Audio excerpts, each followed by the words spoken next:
Hey guys! Assalamualaikum! Welcome back to our YouTube channel. And kung bago lang kayo dito sa channel ko at ngayon nyo pa lang ako napanood, please consider subscribing. I-hit yung notification bell para updated kayo kapag ako ay may mga bagong upload kagaya nito.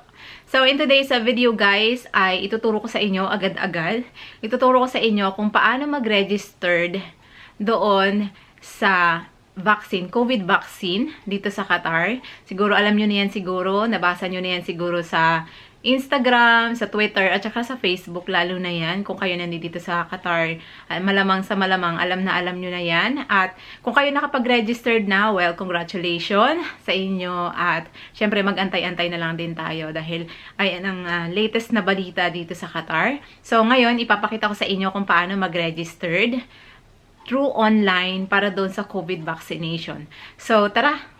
Ipapakita ko na lang sa inyo sa monitor, dito ko na lang ilalagay yung ating screen recording para dyan. Ililink ko na lang pati sa description box below yung sa Ministry of Health, yung kanilang website kung saan kayo pwedeng mag-registered. Doon sa first page guys, makikita ninyo, mayroong dalawang link dyan, tapos yung mayroong red. So doon tayo, dahil tayo magre-register, doon tayo sa unang link. So punta tayo doon sa unang link. And then, susunod niyan is lalabas itong account type.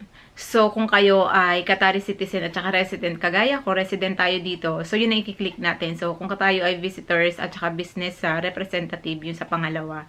So, i-click natin yung resident. And then, continue. Fill upan lang natin yung ating QID number. Yung ating telephone number. And then, click din natin itong CAPTCHA. And then, after doon, i-continue lang natin siya.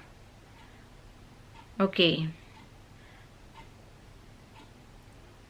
After noon, meron kayong marireceive na message. Marireceive kayo na code. So, i-enter natin dyan yung code. I-continue pa rin natin siya. So, dahil na-receive na natin yung ating message through text. So, ayan na siya. In-enter na natin. So, next tayo is nationality. And then, punta tayo dito sa name. So, ating name. And then, date of birth. Okay. So, i-click lang natin tong mga to. Okay. Dito sa ating address, make sure guys na kung ano yung nakaregister doon sa MOPH ninyo, yun ang gamitin ninyo. Okay, so next tayo is i-fill out lang natin yung PO Box. Kung kayo may PO Box, kung wala naman, okay lang din yan kasi hindi naman siya compulsory. So next naman is ilagay din natin yung ating email address. And dito sa email address, make sure din na ang nilagay nyong email address is yung nandoon din sa MOPH ninyo. Para sure tayo kasi government ito. Okay, kaya palagi ko sinasabi, make sure na palagi do sa MOPH kasi yun yung government na ano natin, na information na nakalagay doon sa MOPH. So, mas maganda yun na lang din yung gamitin natin. Okay? So, kung marami kayong email address, make sure na natatandaan nyo kung anong ginagamit ninyo doon sa MOPH. Okay, so, i-reconfirm lang natin yan siya. And then, continue. Okay. And then, dito, maglalagay na tayo ng ating choice ng password. Okay? So, continue natin yan siya. Next naman tayo is, ayan, meron ng user account successfully created. So, after nyan, may marireceive kayo na message na ganito. Okay? Na naka-registered na kayo.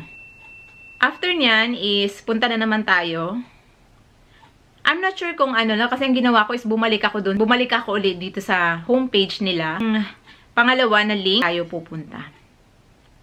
And then, ayan, username. Ang username natin is kung ano yung QID number ninyo. So, yun ang ilalagay natin. And then, yung ating mobile number, i-click natin yung CAPTCHA. And then, continue. Okay. So, After ninyong ma-registered uli yon, may marireceive kayo na another verification code. Yun ang i-enter natin dito. So, enter natin siya and then continue. Okay. Ginamit ko kung ano yung ginamit ko nung una kong doon sa registration. So, yun din ang ilalagay ko dito. Yan. So, kung ano yung ginamit ko kanina, yun din ang ginamit ko, guys, ha. I'm not sure kung pwede nyong palitan. Pero in my case kasi, yun ang nilagay ko. Yun ang ginamit ko pa rin. Okay, ito yung lalabas. Password successfully changed. Okay? Ayan na yun siya. So, ayan na yung tapos na tayo. So, ang gagawin ko is magla-login ako. Ayan, ikiklik ko lang yung login. Tapos, ayan. Makikita nyo, lalabas na yan siya. So, i-enter ko yung aking username, which is yung aking QID number. And then, yung aking password na ginawa. So, make sure natandaan nyo yung password ninyo. Okay. And, ayan yung lalabas. Self-service portal home. Ayan siya kasi nakapag-login na kayo. Makikita ninyo, hello, yung inyong pangalan. Welcome to the self, ganyan. Yan yung lalabas dyan, guys. And then, doon sa may inyong corner, upper right corner, makikita nyo na yung pangalan ninyo ay naka-registered na, meaning successful yung ating ginawang pagre-registered. So, ayun lang guys, lahat ng mga procedures na ginawa natin. So, ito yung personal na procedure na ginawa ko according doon. So, step by step na ginawa ko.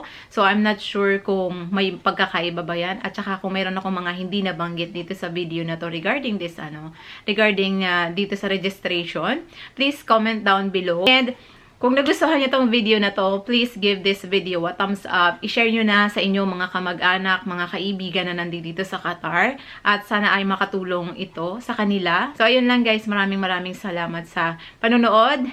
Thank you for watching. I will see you guys on my next video. Bye! Assalamualaikum!